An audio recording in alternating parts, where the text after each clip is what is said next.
여호와의 말씀이니라. 너희는 너희가 두려워하는 바벨론의 왕을 겁내지 말라. 내가 너희와 함께 있어 너희를 구원하며 그의 손에서 너희를 건지리니 두려워하지 말라. 내가 너희를 불쌍히 여기리니 그도 너희를 불쌍히 여겨 너희를 너희 본향으로 돌려보내리라 하셨느니라. 그러나 만일 너희가 너희 하나님 여호와의 말씀을 복종하지 아니하고 말하기를 우리는 이 땅에 살지 아니하리라 하며 또 너희가 말하기를 아니라 우리는 전쟁도 보이지 아니하며 나팔 소리도 들리지 아니하며 양식의 궁핍도 당하지 아니하는 애굽 땅으로 들어가 살리라 하면 잘못되리라. 너희 유다의 남은 자여 이제 여호와의 말씀을 들으라. 만군의 여호와 이스라엘의 하나님께서 이와 같이 말씀하시되 너희가 만일 애굽에 들어가서 거기에 살기로 고집하면 너희가 두려워하는 칼이 애굽 땅으로 따라가서 너희에게 미칠 것이요 너희가 두려워하는 기근이 애굽으로 급히 따라가서 너희에게 임하리니 너희가 거기에서 죽을 것이라. 무릇 애굽으로 들어가서 거기에 머물러 살기로 고집하는 모든 사람은 이와 같이 되리니 곧 칼과 기근과 전염병에 죽을 것인즉 내가 그들에게 내리는 재난을 벗어나서 남을 자 없으리라. 아멘. 할렐루야. 네, 조금 내용이 이렇게 확 금방 와닿지는 않죠. 이게 이제 예레미야 선지자는 이스라엘의 선지자인데 이 이스라엘의 왕들이 너무 죄악 가운데 하나님을 섬기지 않고 못된 짓을 우상을 섬기고 하나님이 하지 말라는 것만 골라 하는 그런 죄를 범해서 하나님이 바벨론이라는 나라를 이렇게 강하게 막 해서 이스라엘을 침공해서 포로로 끌려가도록 그래서 70년간 포로 생활을 하고 다시 회복시켜 주실 것들을 이 예레미야 선지자를 통해서 이 선지자가 예언을 하는 거예요. 그래서 이 예레미야 선지자의 별명이 있는데 눈물의 선지자예요. 너무 말을 안 들어가지고 예레미야 선지자가 이제 곧 망할 거니까 우리 회개하자 해도 하나님의 말씀을 전해도 이 왕을 비롯해서 이스라엘 백성들이 하도 말을 안 들으니까 민족의 그 앞날을 보면서 너무너무 눈물을 많이 흘렸어요. 그래서 예레미야의 선지자가 쓴 예레미야 애가가 있죠. 이 다음에 나오는 예레미야 애가는 슬픔의 노래. 그러니까 너무 눈물을 많이 흘리는 안타까우니까 동족이 이렇게 이 포로로 전쟁이 나가지고 많은 아는 사람들, 가족들, 친척들이 다 죽고 끌려가고 이게 얼마나 비참합니까? 전쟁의 비참함은 말로 할 수가 없잖아요. 그것을 아니까 너무 슬펐던 거예요. 그랬는데 이제 겨우 하나님께서 앞으로 이제 회복하실 것을 또 약속하시면서 희망적인 소망에 있는 말씀들을 예레미야 선지자에게 주는데 오늘 본문에는 이 앞에 예레미야의 경고에도 고집을 부리면서 이제 드디어 바벨론 왕 느부갓네살에게 의해서 다 점령을 당하고 이 어떤 일이 있었냐면 바로 그 왕이 시드기야 왕이라는 왕이 있었어요. 유다의 시드기야 왕. 이 유다의 왕은 나쁜 왕이에요. 그래서 하나님 말씀 듣지 않고 그러다가 결국은 바벨론이 우리는 선민인데 하나님이 택한 백성인데 누가 쳐들어와서 우리를 죽이겠느냐 하고 교만해가지고 자기 죄를 모르고 그렇게 선지자들이 예언함에도 불구하고 말을 안 듣다가 결국은 느부갓네살이 왕이 쳐들어와가지고 이 느부갓네살 왕은 되게 잔인한 왕이에요. 그래서 시드기야 왕을 잡아서 뭐 했냐면 자식들이 보는 앞에서 눈을 뽑아요.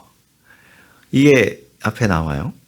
얼마나 심각한 끔찍한 일이에요. 그냥 눈 뽑는 것도 아니고 다 지켜보는 아들들이 지켜보는 앞에서 눈앞에서 그 아들들을 다 죽이고 눈을 뽑아요. 아들들이 또 귀족들을 다 잡아와가지고 죽이고 눈을 뽑아가지고 바벨론으로 끌어가요. 시드기야 왕을. 그런 다음에 이 유다를 이스라엘은 좀 있다 망하고 유다가 먼저 망하는데 유다가 유다의 총독으로 그다랴라는 사람을 세워요. 이 느부갓네살 왕이. 그런데 이제 한참 지나고 나서 요하난이라는 사람하고 이스마엘이라는 이 사람들이 반역을 일으켜요.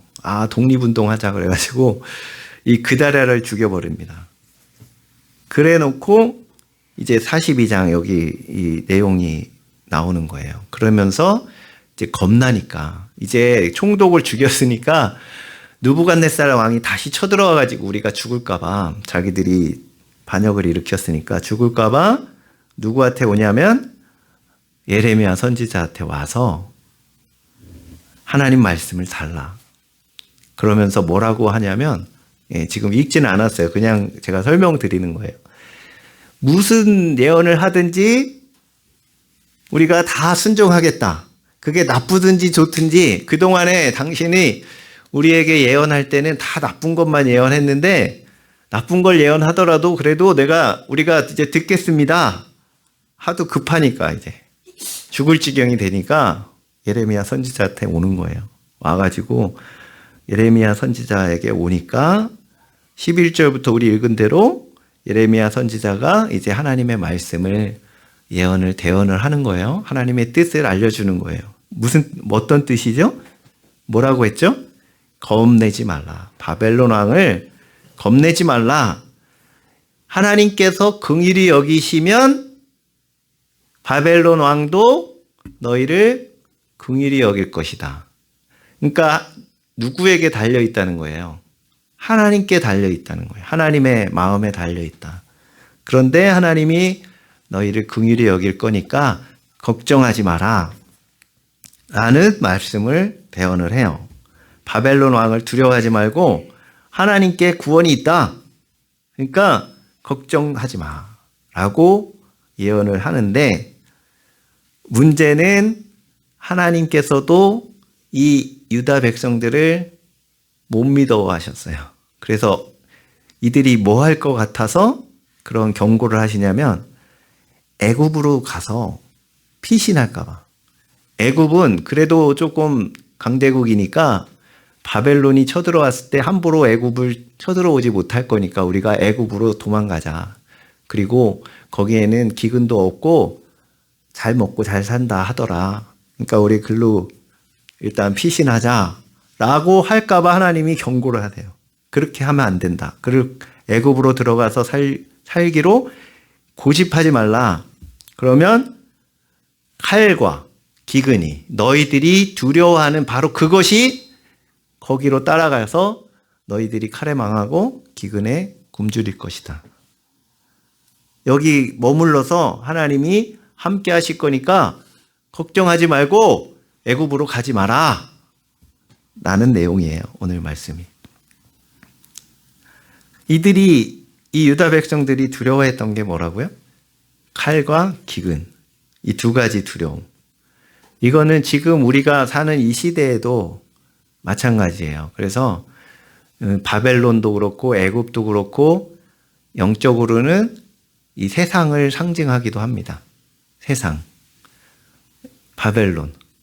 또 애굽. 이 세상을 상징하는데 살아가다 보면 우리가 두려워하는 일들이 있잖아요. 제일 두려워하는 것들이 뭐죠? 돈이 없어질까 봐. 또 건강을 잃을까 봐.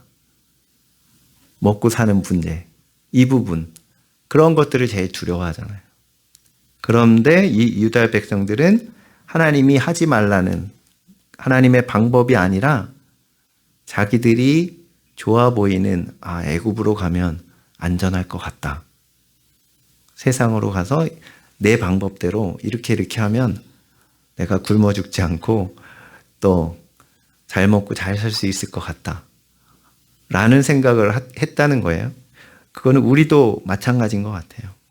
하나님께 순종하는 것이 참 쉽지 않아요. 막상 삶의 현장에서 그런 어려운 선택의 순간이 왔을 때는 쉽지 않은 게 사실입니다. 그럴지라도 우리는 믿음으로 하나님이 약속하신 것들을 붙들고 그것을 넘어가야 돼요. 믿음으로 이겨내야 돼요. 할렐루야. 그렇지 않으면 그 두려워하는 것이 뭐라고요? 그대로 임한다는 거예요. 우리가 하나님의 음성을 듣겠다고 이 유다 백성들처럼 우리가 하나님의 음성을 들려주세요. 하나님의 뜻이 무엇인지 알고 싶습니다 하고 지금 온 거잖아요. 예레미야 선지자한테. 그러면서 장담했어요. 우리가 나쁜 얘기를 하든지 좋은 얘기를 하든지 그대로 순종하겠습니다. 라고 해놓고 이제 이 하나님의 염려대로 이 43장 뒤에 보면 그대로 43장 7절에 보니까 애굽 땅에 들어가서 다비네스에게 이르렀으니 그들이 여호와의 목소리를 순종하지 아니함이라. 결국은 일을 저질러 버려요. 애굽으로 도망가요. 그리고 비참한 최후를 맞이합니다. 우리도 하나님의 음성 듣고 싶다, 하나님 만나고 싶다, 기도할 때 하나님의 음성을 들려주세요. 그러지만 우리 이미 말씀을 통해서 많은 하나님의 뜻을 알고 들어요. 근데 막상 들려주면 문제는 순종을 안 해요. 그러면서 아니야, 이건 하나님의 뜻이 아닌 것 같아. 진짜 뜻이 있을 거야. 그러면서 또 다른 사람한테 물어봐요. 예언하는 사람이라든지 심지어는 점쟁이한테 가가지고 어떻게 하면 됩니까? 뭘 자꾸 물어봐요. 하나님 분명히 말씀하셨는데 순종하면 되지. 자꾸 묻는다는 것은 하기 싫다는 거예요. 결국 자기 뜻대로 하겠다는 거예요. 그러면 결국은 방하는 거예요. 그래서 하나님의 음성을 듣는 것보다 중요한 거는 순종하는 거예요. 그래서 순종하는 믿음을 필요로 해요. 순종에는 믿음이 반드시 필요해요. 믿음이 없으면 도저히 순종할 수가 없어요. 왜냐하면 하나님의 말씀은 믿음이 없이는 순종 불가능해요. 우리에게는 두려움들이 있다고 그랬잖아요. 우리 잠언 10장 24절 한번 볼까요? 이런 말씀이 있어요. 같이 읽어보겠습니다. 시작. 악인에게는 그의 두려워하는 것이 임하거니와 의인은 그 원하는 것이 이루어지느니라. 이게 죄인들의 이 모습이에요.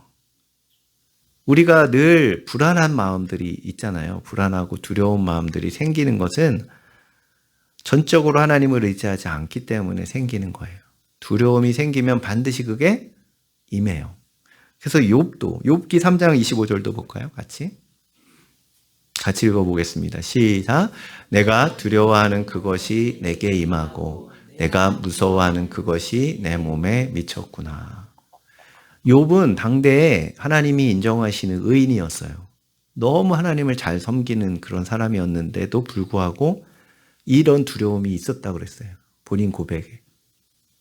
그래서 아들들이 엄청난 부자니까 잔치를 해요. 생일날. 그러면 잔치를 하다가 파티를 하니까 죄를 지었을까 봐 잔치를 하고 나서 제사를 반드시 하나님 앞에 제사 드리던 사람이 욥이에요. 그렇게 하나님 앞에 철저한 사람인데 그 마음에는 어떤 게 있었냐면 두려움이 있었다는 거예요. 재앙이 임할 것이라는 두려움. 그래서 실제로 모든 자녀들이 다 한날에 죽고 모든 재산이 다 날아가고 자기 몸에 심각한 병이 들었을 때 이런 고백을 하는 거예요. 이 마음이 있었다는 거예요. 그 의인인 욥 자체도. 그래서 우리에게 늘 그러한 마음들이 있어요. 이 두려움이라는 것은 사실 죄예요. 두려움이 생긴다는 것은 믿음이 없다는 것이기 때문에 죄입니다. 심각한 죄예요, 사실은. 네, 본문의 하나님의 응답은 무엇이었죠? 하나님의 긍휼, 하나님의 사랑, 그래서 너희들을 긍휼히 여길 것이다. 걱정하지 말아라 라고 하셨는데 우리에게는 어떤 하나님의 약속이 있죠? 이미 이루어진 약속이 뭐냐면 예수 그리스도를 통하여서 십자가에서 우리의 죄를 다 짊어지시고 우리 대신 형벌을 받아주셨어요. 지옥 형벌을 다 받아주셨다. 그리고 채찍에 맞으실 때 우리가 나음을 입었다. 우리의 병을 짊어지셨다. 이 땅에 마국간에 가난하게 오신 주 예수님, 왜 그렇게 오셨느냐? 고린도후서 6장에 보면 가장 부유하신 자로서 가장 가난하게 되심은 너희로 부욕케 하려 하십니다. 부요도 약속해 놓으셨어요. 건강도 약속해 놓으셨어요. 또 마태복음에 보면 너희는 자녀인데 참새를 봐라. 아무것도 농사도 짓지 않는데 먹이시지 않느냐. 백합화를 봐라. 길쌈도 안 하는데 다 아름답게 입히시지 않느냐. 하물며 그런 말이 나와요. 하물며 너희 일까 보냐. 그러니까 우리가 이 먹고 사는 부분, 이 부분에 대해서 두려워한다는 것은 믿음이 없다는 증거예요. 왜냐하면 이미 예수님이 부요를 약속해 놓으셨어요. 그냥 불쌍하게 보이시려고 가난하게 사신 게 아니라는 거예요. 가난을 직접 짊어지신 거예요. 채찍에 맞으신 것도 불쌍하다 이거를 위해서 하신 게 아니라 그것을 맞음으로 우리에게 건강을 주시기 위해서 그렇게 하신 거예요. 이유가 있는 거예요. 시험을 이기신 거, 시험을 대제사장이 되셔서 우리의 모든 시험을 똑같이 오히려 더 강하게 완벽하게 시험을 당하신 것, 그것은 우리의 시험을 대신 짊어지시기 위한 거예요. 여러분들이 어려운 일들이 시험이 닥칩니까? 그것은 이미 예수님이 다 가져가신 것들이에요. 그것을 우리 믿고 주님을 향해서 나에겐 이 모든 예수님이 이미 다 이루어 놓으신 은혜가 있구나 하는 것을 믿고 두려움을 버리시기를 바랍니다. 그것이 우리의 믿음이에요. 그래서 하나님의 음성이 들리지 않아서가 아니라 여기에 계속 반복되는 게 이들이 너희가 고집하면 그러잖아요. 고집하면 안 된다. 고집하지 말라. 고집, 이 완악함, 불순종에 의해서 나오는 이 고집, 이게 문제라는 거예요. 하나님의 말씀, 하나님의 음성은 멀리 있지 않다고 말씀하셨어요. 신명기 대표적으로 30장 한번 볼게요. 신명기 30장 11절부터 14절까지 쭉 읽어볼게요. 같이 시작. 내가 오늘 내게 명령한 이 명령은 내게 어려운 것도 아니요 먼 것도 아니라 하늘에 있는 것이 아니니 내가 이르기를 우리가 우리를 위하여 하늘에 올라가 그의 명령을 우리에게로 가지고 와서 우리에게 들려 행하게 하려 할 것이 아니요 이것이 바다 밖에 있는 것이 아니니 내가 이르기를 누가 우리를 위하여 바다를 건너가서 그의 명령을 우리에게로 가지고 와서 우리에게 들려 행하게 하려 할 것도 아니라 오직 그 말씀이 내게 매우 가까워서 내 입에 있으며 내 마음에 있은즉 내가 이를 행할 수 있느니라. 아멘. 하나님의 말씀은 가깝다. 우리가 이미 듣고 있고 문제는 순종하지 않기 때문에 문제다. 우리가 설교를 들을 때도 기상천외한 말씀을 쫓아다니다 보면 정작 말씀을 순종하지는 않으면서 지식적인 거라든지 아니면 혼적으로 만족하는 뭔가 감동을 받는다든지 여기에만 치중하게 되면 물론 그런 게 필요하죠. 근데 거기에만 치중하게 되면 진짜 하나님의 말씀은 듣지 못해요. 우리가 문제는 여기에 내 입에 있으며 그랬잖아요. 자기 스스로도 하나님의 말씀을, 하나님의 뜻을 다 말해요. 다 알고 있어요. 심지어는 지나가는 자연 만물을 통해서도 하나님 말씀하실 때가 있고 어린 아이를 통해서도 말씀하실 때가 있어요. 그냥 믿지 않는 사람들이 지나가는 말로 하는 것도 하나님의 음성일 수가 있어요.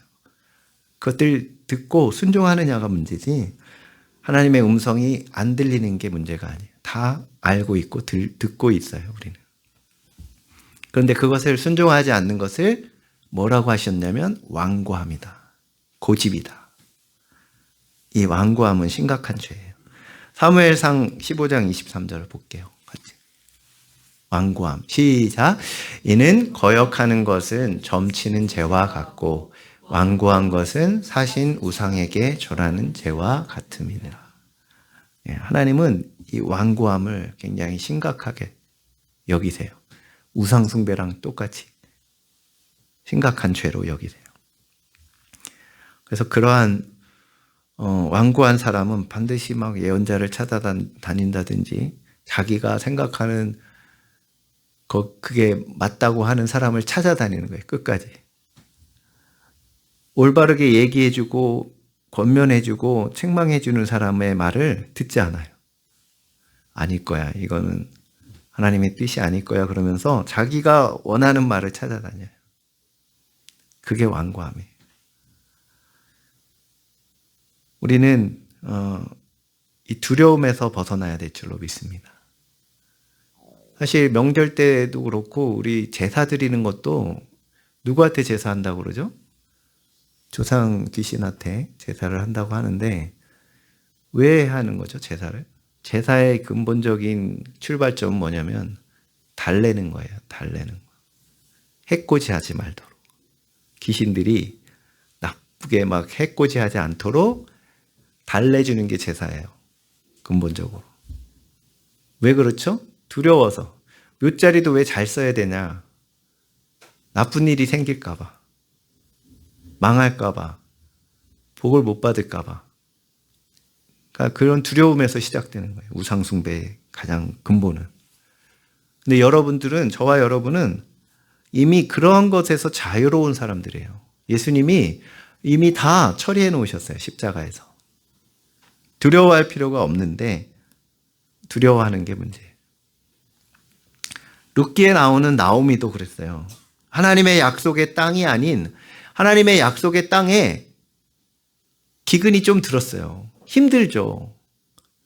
어려운데 거기에서 떠나면 안 돼요. 왜냐하면 하나님의 약속이 있기 때문에 곧 문제가 해결될 것이기 때문에 거기에서 있었어야 되는데 모압 땅으로 하나님의 은혜가 약속이 없는 땅으로 가서 거기에서 결국은 남편 또 두 아들 다 잃고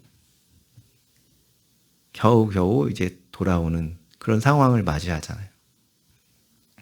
하나님은 그것을 또 선하게 바꾸셔서 복을 주시지만 얼마나 고생이고 슬픔입니까? 다 잃고. 그래서 우리가 고집 부리지 않고 하나님의 말씀에 우리의 모든 인생을, 삶을 던져 넣을 수 있는 믿음의 결단이 필요합니다. 제가 말씀드린 대로 맞닥뜨리면 막상 그러한 일을 닥치면 쉽지는 않아요. 다른 사람의 일들을 바라볼 때는 왜 그것도 못 이겨내고 믿음으로 그거 이겨내야지 그렇게 얘기하고 뭐 위로한답시고 할 수는 있지만 사실 나에게 닥치면 장담 못해요. 나에게 그런 어려움이 닥치면 아무도 장담할 수 없어요. 그래도 우리는 믿음으로 극복해내고 승리하기를 주님의 이름으로 축복합니다. 두려움을 내어 쫓게 되시기를 바랍니다. 두려움을 내어 쫓는 방법은 사랑이에요. 요한일서 4장 18절 마지막으로 보겠습니다. 같이 읽겠습니다. 시작.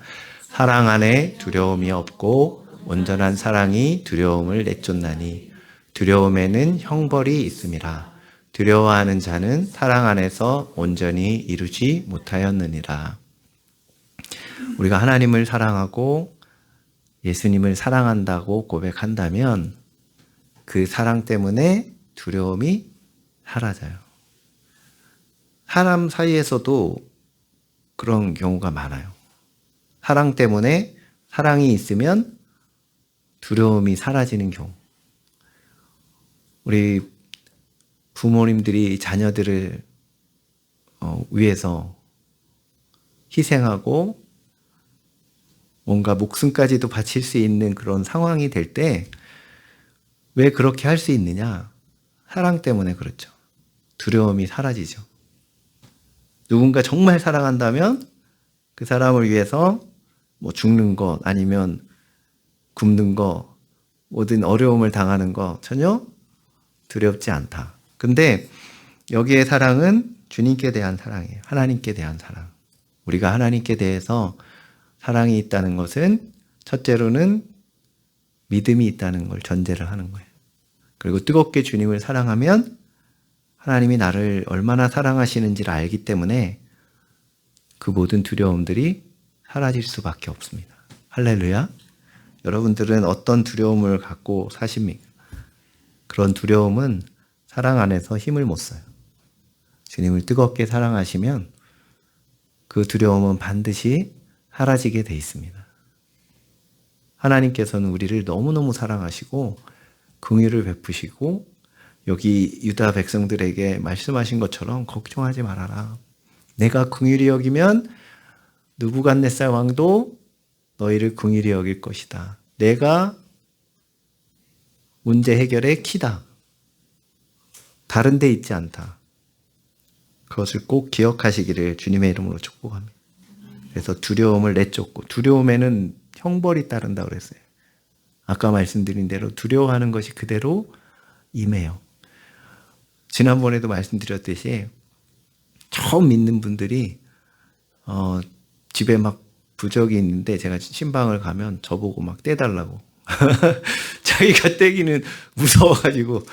그런 무서움이 왜 생기죠? 이게 그 쓸데없는 두려움이에요. 그거는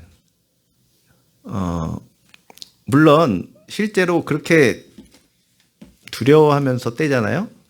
그러면 실제로 나쁜 일이 생겨요. 왜 그렇죠? 두려우면 형벌이 따르기 때문에. 두려워했다는 것 그만큼 믿었다는 거잖아요. 믿었기 때문에 그런 역사가 나타나요. 그 배후에 누가 있냐면 악한 영들이 있어요. 그 두려운 마음을 너무 잘 알아요. 악한 영들. 그것을 받아먹어요. 조금 영적인 얘기지만 그것들을 여러분들이 가져오는 거예요. 악한 영들, 재앙들은 여러분들이 스스로 불러들이는 거예요. 만약에 그런 마음들이 있다면 열심히 기도하고 담대함을 갖도록 믿음을 더하여 달라고 기도한 다음에 떼시면, 아니면 진짜 다른 사람한테 부탁하든가. 예, 자신이 없으면. 두려워하는 마음이 있는 그대로 뗀다 그러면 진짜 일이 일어날 수도 있습니다. 왜냐하면 그것은 영적인 원리이기 때문에 그래요. 우리는 그러한 것들을 두려워하는 게 아니라 오히려 하나님을 두려워해야 돼요. 주님을 더 사랑하고. 그런 사랑이 있을 때 두려움을 내어 쫓는다고 말씀하셨습니다. 우리 그러한 진짜 신앙생활, 담대한 신앙생활 하게 되시기를 주님의 이름으로 축복합니다. 우리 같이 기도하겠습니다. 우리 함께 주님, 우리에게는 평안할 땐 잘 모르지만 위경이 닥쳤을 때 두려움이 생깁니다. 그러한 두려움 가운데서도 그 두려움을 내어 쫓는 주님께 대한 사랑을 우리가 가득 가질 수 있도록 우리의 마음, 심령 속에 믿음을 더하여 주시고 주님께 대한 사랑을 더 부어 주시옵소서. 주님을 전적으로 의지하고 신뢰하고 의지할 수 있는 믿음을 더하여 달라고, 우리 그러한 삶을, 담대한 삶을 살아가게 해달라고 같이 기도하겠습니다.